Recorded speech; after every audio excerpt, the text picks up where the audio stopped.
Israel का Lebanon पर हमला जारी है। एक बार फिर इजराइल ने बड़ी कार्रवाई को अंजाम दिया है।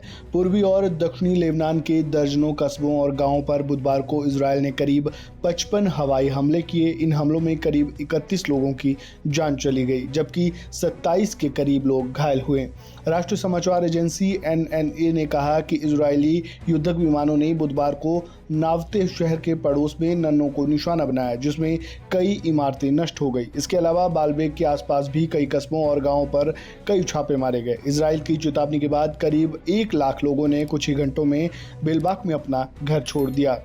यह ऐसा पहला मौका नहीं है जब इजराइल ने लेबनान में एयर स्ट्राइक की हो। इससे पहले भी इजराइल ने ईरान के कई शहरों पर रॉकेट बरसाए। हालांकि इजराइल ने ईरान के लोगों को कोई नुकसान नहीं पहुंचाया। ये इजराइल की ओर से ईरान को दिया जवाबी हमला था। इजराइल ने ईरान की ओर से 1 अक्टूबर को किए गए हमले के पूरे 25 दिन बाद जवाब दिया। इजराइल ने ईरान के 4 शहरों पर हमला किया। IDF के मुताबिक 1600 किलोमीटर दूर किए गए इस हमले में F-35 फाइटर जेट, जासूसी विमानों सहित दर्जनों इजरायली वायुसेना के फाइटर प्लेन का इस्तेमाल किया गया। IDF ने कहा, इजराइल पर हमले की कीमत चुकानी पड़ेगी। हमने अपना मिशन पूरा किया। I can now confirm that we have concluded the Israeli response to Iran's attack against Israel.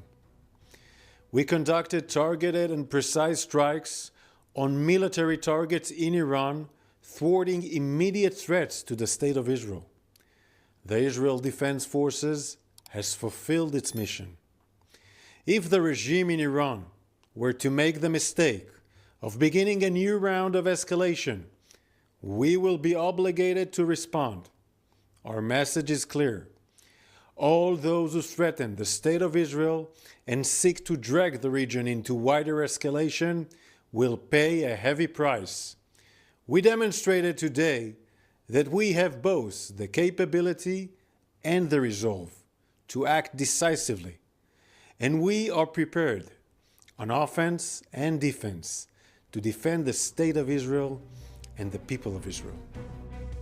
Israel द्वारा ईरान पर हमले की प्लानिंग की बात करें तो इजरायली मीडिया ने इसको लेकर बताया कि ईरान के खिलाफ इजरायली हमले 3 चरणों में किए गए। पहले चरण में ईरान एयर डिफेंस सिस्टम को टारगेट किया गया। दूसरे और तीसरे चरण में मिसाइल और ड्रोन ठिकानों और प्रोडक्शन सेंटर को निशाना बनाया गया। ईरान पर हमले से पहले इजराइल के PMO ने बोर कैबिनेट को ईरान पर हमले के लिए सर्वसम्मति से मंजूरी भी दी थी।